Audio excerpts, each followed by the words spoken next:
size na de ya.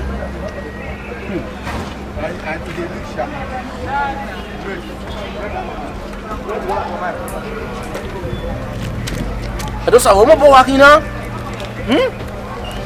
Igba igbogba o ki wo na go na obo sun. O gbe so ya ka. Me nu mo na ri wa de na gbe si wo gbora pe o ta. Iwe pe o ta gbogbo agagbe. Je na hin re kisan. Abada. Ọmọ ke ku gba wa mo mai si. Wo wa fi gba ni no ko gbegbo a. Ọmọ no me ko no ma lu ogun ado we mi. Ko we na we mo. Ogun mo di ju e okun. Edo sa o don gberi ra ila ho. Ma we ni wa ta we ko na e ke agbon aya pupa. Ye ri omi ye gbe won.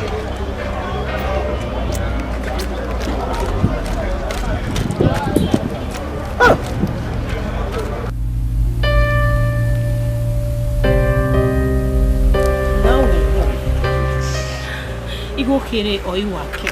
Ni wu ya menes. O sale bokra o ke eti so se. Iwe si. Sukma iye ni ti go. Ra o ma woni graduate ya. O we final year we iye na. Ma understand we. When you go when have him here? We are you. We ga him here. We wan no e kan wa no. Emi no kan we mo kan. Ti wa sa. O ko we meri agbodo kun a. Oh my God. And I had sorry. Give me. Also, on I bush. A bubble wetty man on him. Give me. Oh! He gave up. And I eat from you.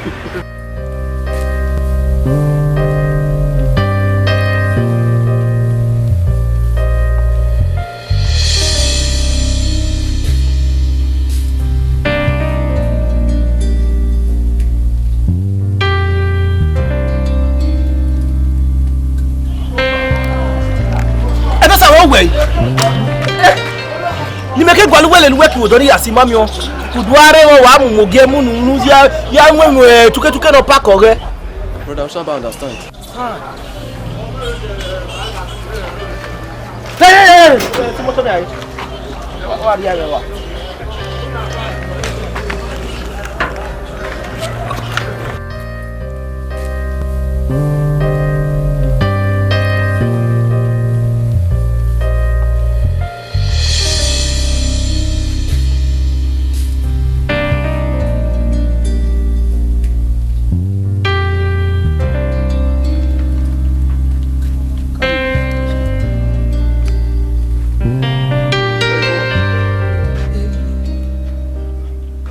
Okay, what was it? Yeah.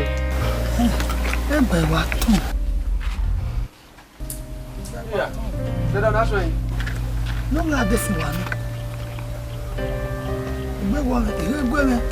What a 15 hour bag. We 15 and another year, Sunday. Not a hundred. Mammy, what you buy? And no way, no, now. They're 200 hours, no, many be back.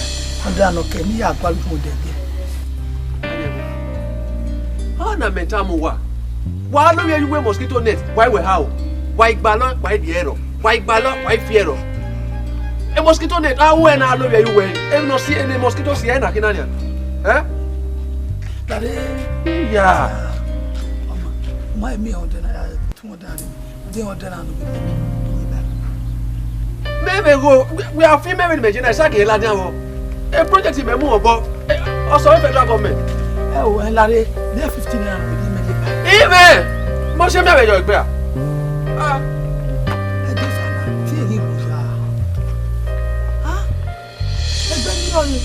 I will not tell Nima. Who by ma? I will not Gemma. Tell us on when they told me, boy, oh, Hannah. I did a report.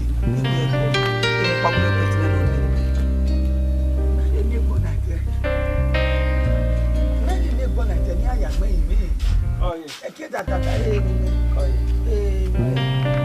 Edo sa wo wa. na do ro wa o mami o mami I want me wa data phone gba ma yin wona O bo da me pe no de. Ni be ye na ya ewe. ti me da ba time na e be do fa me wa ta wona wa re na Edosa, Ejimuna. Edosa ni wani mwana sawi mene. Kobo, eme wo boy. Egbo ma na tin ovidje no ko egbo ma na e. Ina Edosa la mi me igo no go me. Oma se. No la no kwali go kede de ba ni ya de. Ya du. Edosa wo kobo egbo ni kini. Owo afin, owo elesage. Owo mi se wa ye ri asigo we bigo. Imem ne Edosa yi go wu. Ene Edosa yi go wu. Edosa eje egbe opa. Odo la wa wason. Ile ori e, itori e. Ona ere Edosa ya mu na ne. No pa ere Edosa ti amu na ne. Ona pa Edosa amu na ne. Edi oya wu na le ya fefe na. So kuma de mu ni ma ni go na me wo. Ona ba ku ge ki no mu na ne mi go. Oye ni kwa na dia. E te gbe adota ma we wo wa me. Ye odoge mata no ro ku gba keke e me wi ani we. Wa mo po yigo we ya hu. Mu da mami o gba nwina. Sa to de okuno ma ye gbe ni ha. O be so we ba no ro. Ye ti yi me we ari rai. Oge amamo wa won gbe so ma ke zo bo wa won pi ota sise. O ha be do atu me. Me te to be do aze ni go nu wa wa. Edosa ezigo ni ma wo. Wọ́n na me gbọ́ yìí. Wọ́n na me gbọ́ yìí. E ba ba o yìí. Edosa be na wa fi wa se ni. Yan pari agizi yan fo. O wa kan ni. E fo do le ko do akere na. Dosa o we na ni aga di go alatan epo we. E lo wo mi ana mi. Dare mi. Dosa. Iya yi re e to wa Libya wa ni Libya ni. Kamedosa nega je Libya. Omo no polo. Iyan wo ore Libya. O te sagades. Iyan wo odo yi fi odo ara we na. Odo ka. O wa ka. Ama ewi yen gbe karo e oni yen no ka wa ye fi en ko wa pa na. So ko ma we o te wa se ba e o wa mo. O e me ni ara pokuta ye po se. Ai we gbe mi kun e wa bon won. Kumeka mai. Ima ino digo unia. Emi no kokigo ya unia. Ima ne Edosa. Atu wotara mama onwo. O pe ma ni ameri bi won la dan Edosa wo bi e. Ame megbe be ri oni a. Yo mami o wa mu ona wa gba kan de Libya. O me wo no se me mi apa ni wo gbe ni amewo ni. Ya gbe mi ni e wa mu ya we ya na. Sabola o. Yo ye. Ugbo ko wa te ni mi. Awa o ye ti eni so mo kan enya ri. Koi. La ka mende je Libya. So ku gbo ko mo wa pelu. Mi no wa mu ya ni ya. Nya do re. Awa ki enya ri ya. Enya ma ti ke. Do sa bi ne de na bi aye.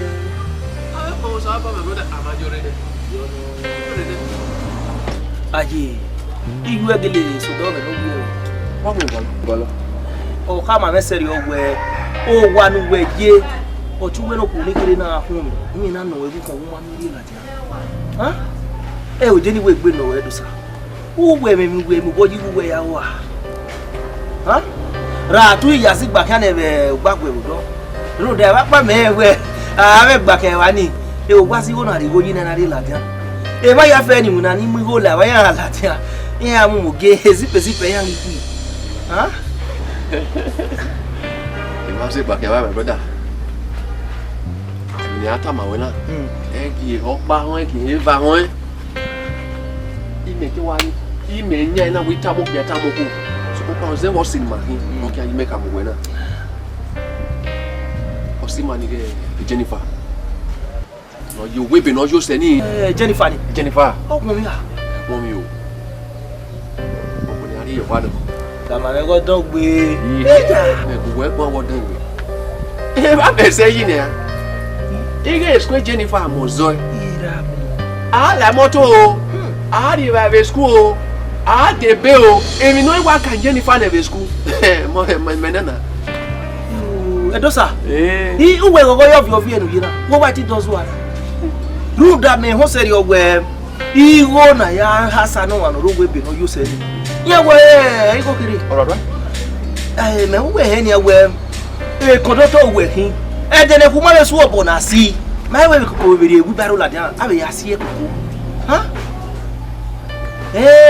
dosa oni di ma we wo ahia ye adugbe papa no ro ni hotel wule ma ka o mu elu ru da me mie la wo era tu we isu e de na we no ka me we de gwa kan do ye eje ni fọwọ́ ka me we iye mana finish school ne èmi no kan dugbe baba o to pe no I retire o wi nga finish school ne ado so agbowe yo pon ado wa da san no ya je me won ni ampona yan finish ado gbowe yo pon iye ni dosa wo wa ti ran wa lo wa ko keke ene yin na ma ko keke ene yin ma brother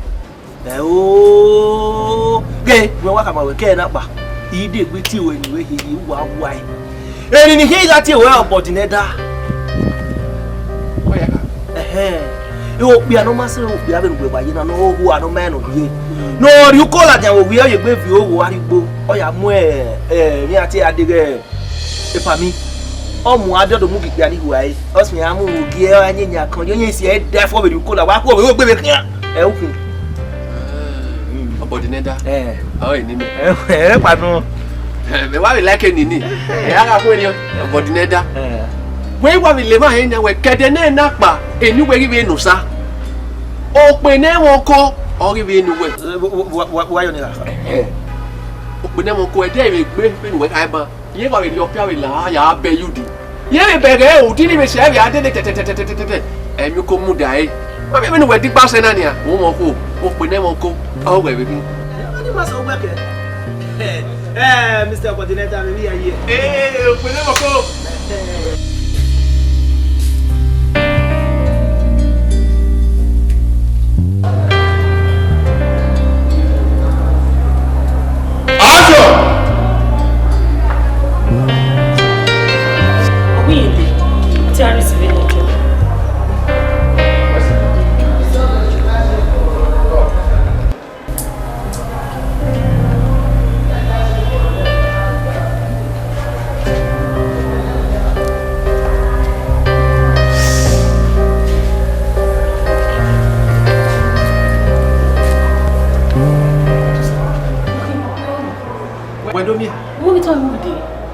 de so di object no ye me mi lo pa enu sa ki ani kono na real estate what about boy even ni do gbu yin no if no kind do say get be camp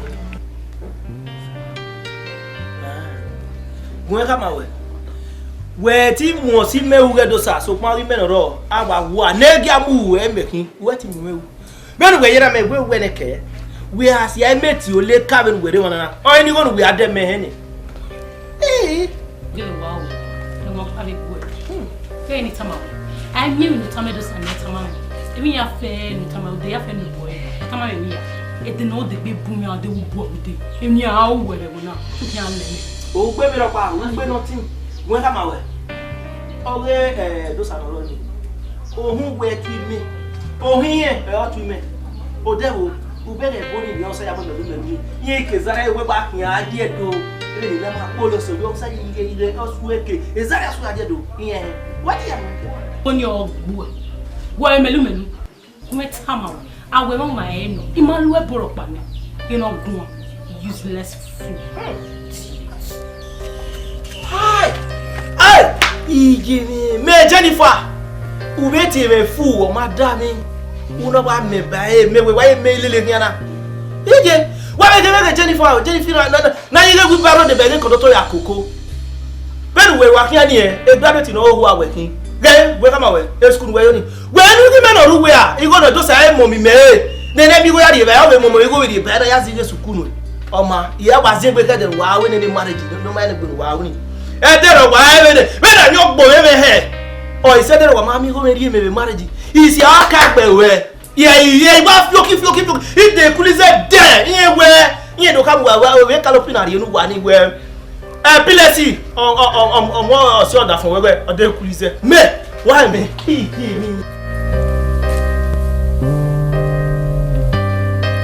edosa we maka me we yoku we wa fi O yo kororo okay. I obi budo kere ni wa mi nu edero. Mi na ya ti me o ma wa gbo we da gbo we. E wo na wa ko pa. De moto la o do wo lo yari e we be no yuse. Uno ba ya fan nu a no ya ka me teni fa. Ah.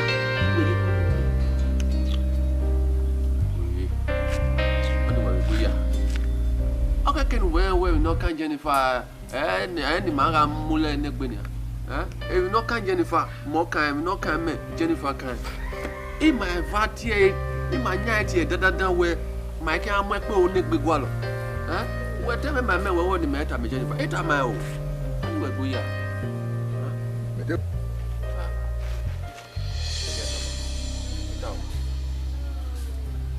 Brother, I retain a tanave me when Makuyo, who are young, you have a time, eh? Obodineda. Obodineda da E nem o roupo não mamia nem bebê de eu ri pa. Pana ya zebo pa o wi me ma veje swa. O wi me fu. Oni ma ka boda me sha. So kon pa no no da me ro wo yo ya ni me. O ri pa. O ri me mere bi aneru nu meme ni fo. U meme ye wo. Jennifer arobi we. O meko we. Aka ke nu we mo we da we. Ze wo ko ni ari yo wa. Ati we go ya. Ebe mo kan yin ya me ni we ni ya boy. Ya po wa fa ne. So kon pa no if na tie good wi wa e bo me mi adobo be wu me na ran fa o we o asi ave dire u ma leti de you ya o de fi ne ne no na wo bo de ba my brother e no kan Jennifer e ga bo de do we no we ti bo de we bo me de Jennifer no da we no ya ta ma me we pa ire ta ma ne awa ma me no ta ni ya me iwe gbe me bu de mi hin ga ri nu we no wa kan mi we be Jennifer no ro ni e we gbe kan kan we wo ni o ho gbo a da gbo we no sis mo ya so we no brother agbo do go pa do Obodineda wa ri gbo ri a fi o we be o wa gbasa na de ra wa ke lo fi ko wi do ye satono na wa ka go me do adogo pa no ta lo pe du yo ogun we pa gaje ke mi o we aka me Jennifer dogo ya ita ma ka de me no fi aka I Obodineda ave we go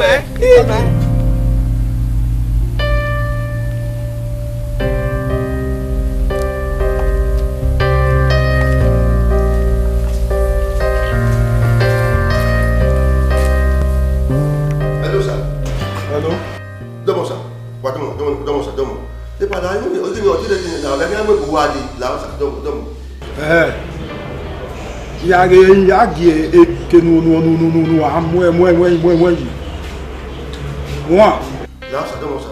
la oma e ke wa sa do la re ti no me ka no we o iya yi ge mazu asese le be le o ibe ne na mi ge we wa mu we o lo lapa le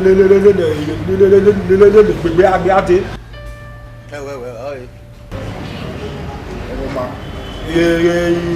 ya kọ́kọ́ we back.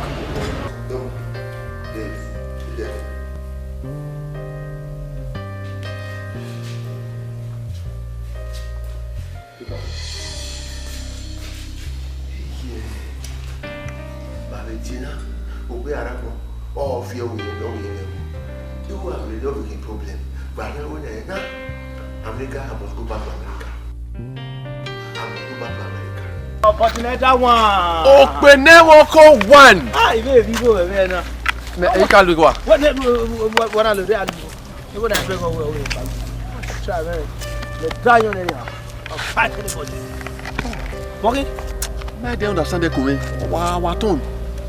Enu na ri be ye gero ne we won ma me we ka wa wo. Oh eh pepper soup yo satona. I ma dey like o se magino fa yo gbe. Ya. Oze magino fa yo wo pa won ya me ma won. Maybe come on, but we can't wait. Be one akpa. Okay, I'm wait. Be a pepper soup. This is gay, ane. Where did I?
Hello, Don. So then the girl, you go there. You go there. No shaking, no shaking. You have people in the girl. All right. Oh boy.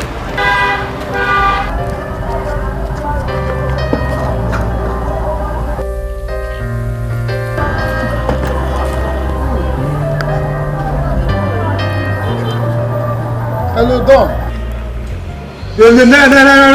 Where? Imam again now. Imam again now. You mean one sour the bunny are fresh air around? Make him our baby, make me again now. Oh man, need me move you be where care. Whoa, Gay, go never walk my way. Now call the men by then I will not ask you. The vinegar, the alcohol no back on where we go. God, you don't fuck my business up. What? Huh? Yeah. Me no ya home way. Why ya gwa. What? Oh God. Obodineda we ni bia. Huh? Anyo wa we dem ba na ono no femi do ayan gberi.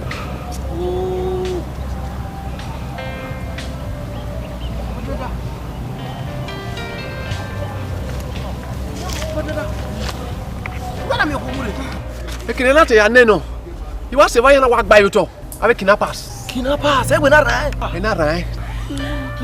Abi be ki pass na wa kidnap me. Là où on est fou. Mais t'es fou. You go do well.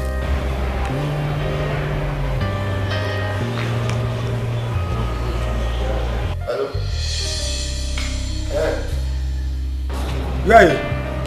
Wa mueve we go there here o tete bibiche ba pass le sa play road Ça veut la pas dans les prix. Il y a ça. Donc, idée ou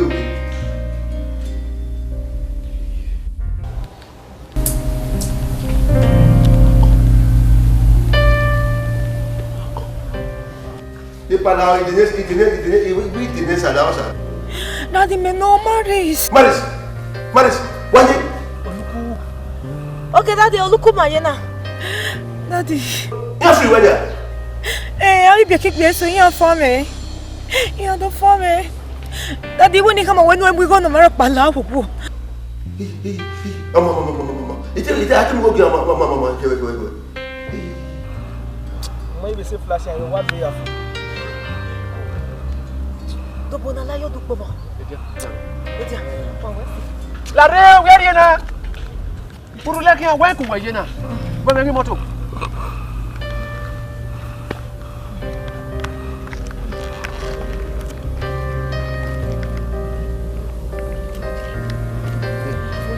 Ulu efo ya ye change no. C'est pas pour faire. Obodineda. We ma we me go ban. Gaye de go kwa Bible use ato. We person use ato e ma be ko we. We na ila wazi go we na una de go la de no ku. Agbe ko mere. Agbe ko me ware. Agbon do de gaye e kadi ne o kokoro ya memu ke ko mu na. E kadi no lo wa de sama we. Ke mi da me no lo wu. Ogo kan gbora ko ju e. Ogo kan gbora gbon.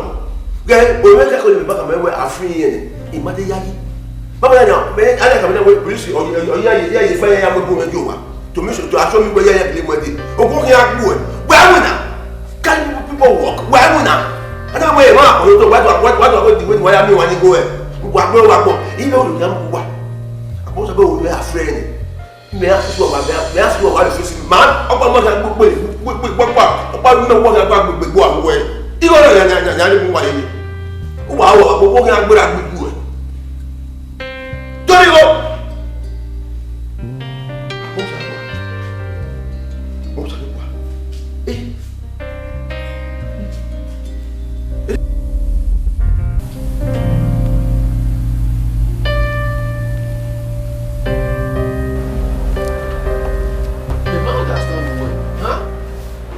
no ever there you come and warn you go to case say huh you can me go ni e pogo ni like me go ni e kire me ya no ro wa e ti fi ro wa e kion e form ni ya be e kion ba me we we gbedo anego we na me wa we na me mother understand the way o Muja they no ma understand they will no ma understand you know where come tama we ruda we na ya Ruda no there Ruda we ya o ma coming now. I'm coming. Going. You go no work carry oil NYC shop money. Yes, you go no power no here is it. But what you only mean now? You go here again. Ruda, you money and transfer me ade Maduguri. You money NYC shop money ni ya transfer me ade Maduguri. You Maduguri na ya me boundary to with Cameroon and Nigeria. Yes, no carry na say Cameroon. Well again now, I'm younger Maduguri now 3-4 years. I can hear me be. No, you only ask NYC shop money na niya make na move Mexico. So that I'm here be here. Oh, o there egbe o. We are the kind men ya. O ma make me understand. O se ni ya. O kaka mama. You want me where ya be no. Ikwe o. Again why I need go na? As fast as possible. But what you need to go men now? You were digging. You go your power now. You go here giro.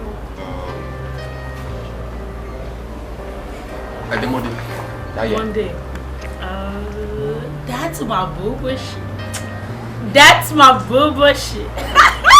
Boo shit. That's my boo shit. Yeah, I buy where the money. I the money there. Hold.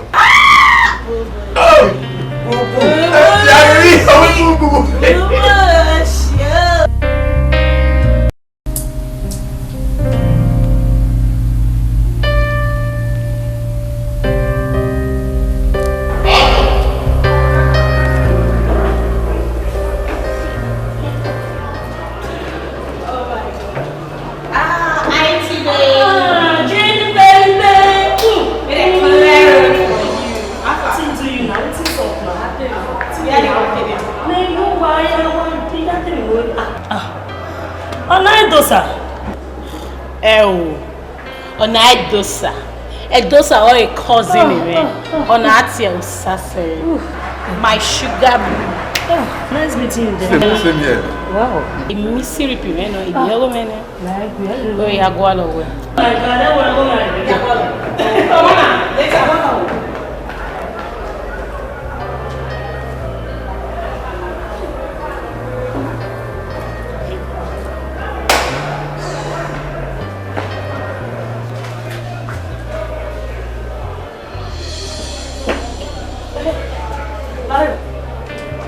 Don't know what could be done.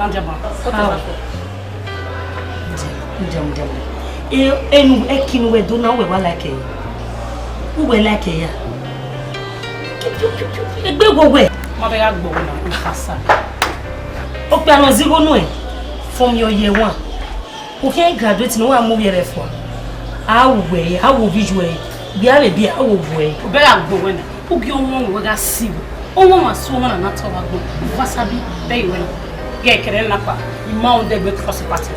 Kebe we ima on ma o say. A friendship na igbe ni ogun ni. Adewon come finish it. Me go for the man de be mi o kinje. Ya mi e kinje enya o we wa mi. Mo kino ta we ma. O ma wo be se bia be ya wo ya. Ni kelele we kin bia mi wo. Oni me. Ya mi wo. We wa le gun la gogo la. Mo e ko ka o lo de we me bo fe na ma wo ni fiancé. So when you make boyfriend, you have one. Mommy alone. I mean, you discussion about You need boyfriend. I want to know. You need boyfriend. Imasewe. Gojie. Si area. Akuna. Good. Ana mama. Emi ya no tele go. Salobo aso. Ekpo no gbe na ri go ni. Egi ti o ye. Ekpo ni ki a fun yo. Wesi. Ọ̀pẹ ni ke anyway. No we make it tell we mama. Bi pa jo bi jobo. We ko mama be nu aya o me gbe e. Bi da wo die na na ma e. E mo si wa e. Ki wo ti wo. Jamata. Then what is me mo bo wa me time no time we da o di na. So you know you don't know so that you are warning me is to or when I send invitation here we are more than 0 yeah so don't have here oh I feel to invite you when you come only me melo are webo iwe ko ye wa mo gbe better ke me play fight e me webo o ka send wa Very Jesus Christ na me wa. Everybody mi ami obo ya uye. Me ya wo mu go webo. Uno ma. Ko mi me, we se mi me. Salobo ade ba we.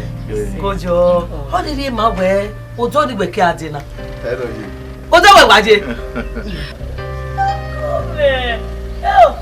Uno ma. Ko mi me. Obo ke am. Go.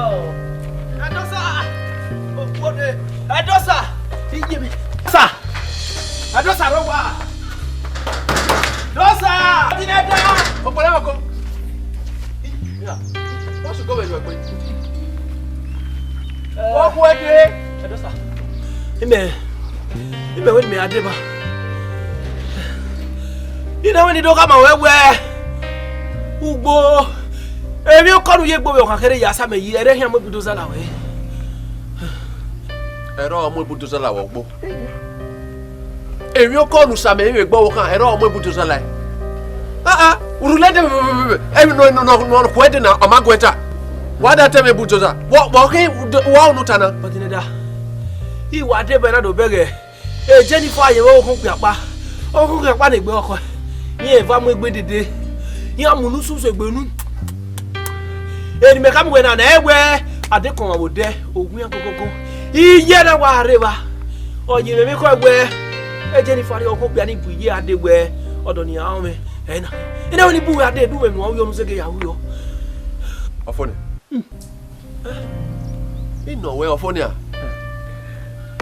roda me kan wo ga ade mi ana ebe Jennifer o ga eku o we ko to ade no we ma we unu we ja obegi my va ebe Jennifer ga eku o be no ogbari ana edu ogbari ave wa ebe Jennifer we no o ga dam yeke o wa ru le de pepepepe o ga to resi no ro una mi o resi u de dota ebe ta wa hon unu gwe wa mi o benu we na we me we ge ni e wo ko ni ari yo wa no openu ke talele wa ebe emi o pa no nu ma talele ge ni gwe ka ma we bene woko very soon why is on it ununu we ya ma walele ge ni ami o ma na zo ne we me be bona wa zo ne ge ni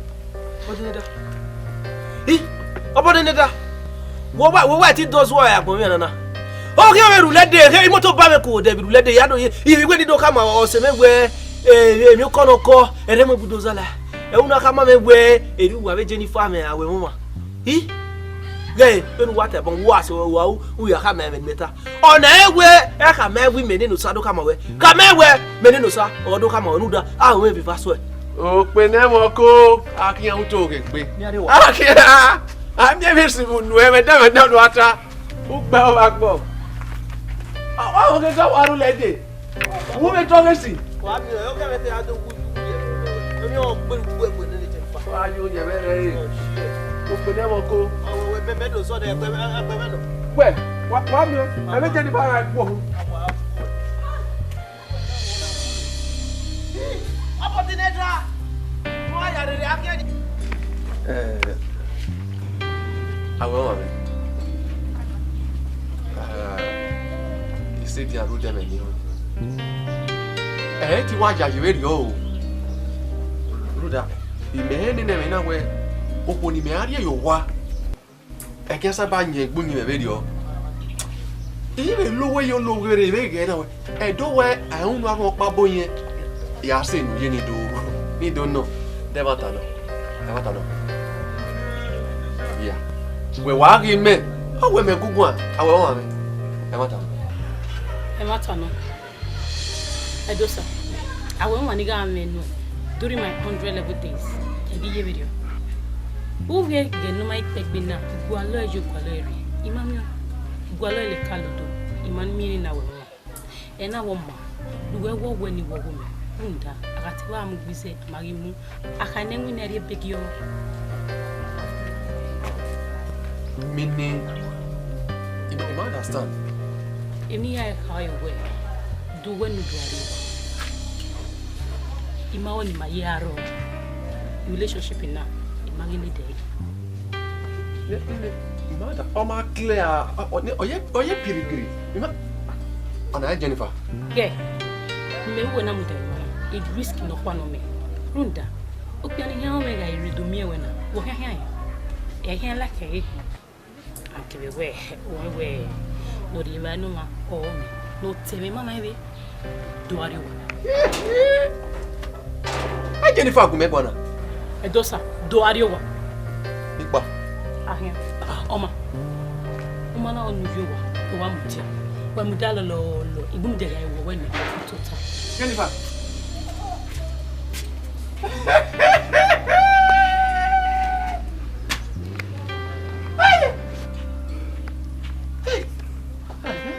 Obodineda say give me work yana.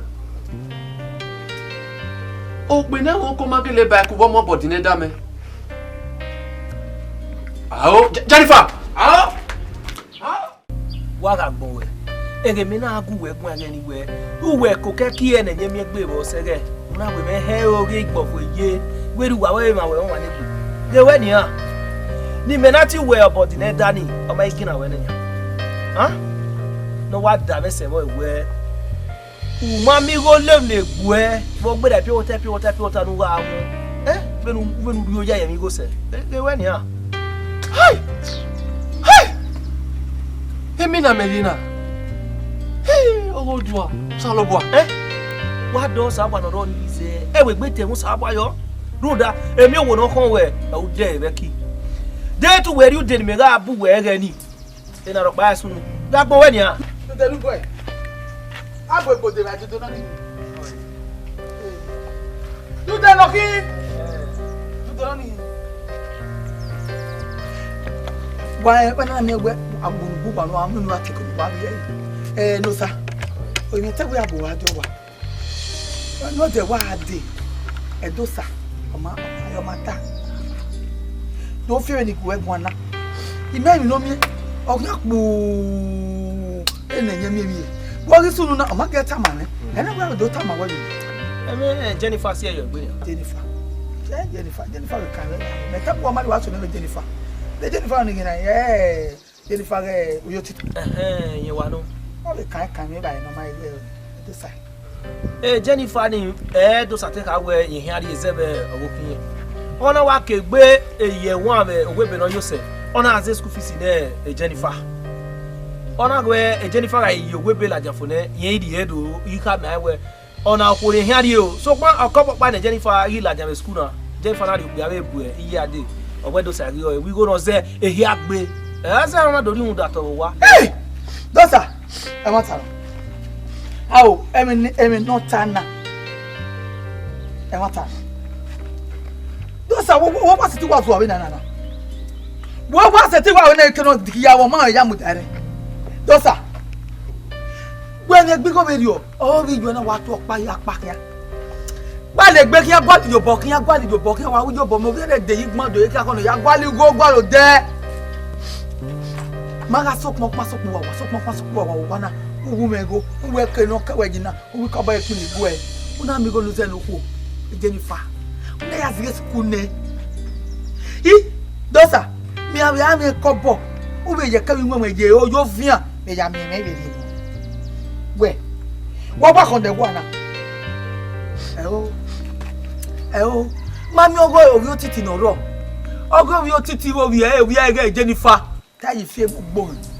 You tell me away. I'm a de Gaza. I'm a Gaza. I didn't answer Gaza. You got it all high.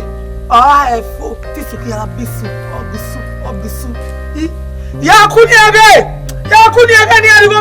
Yakuniage! What's the money?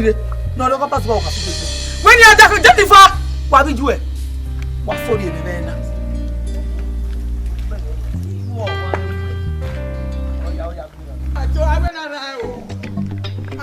I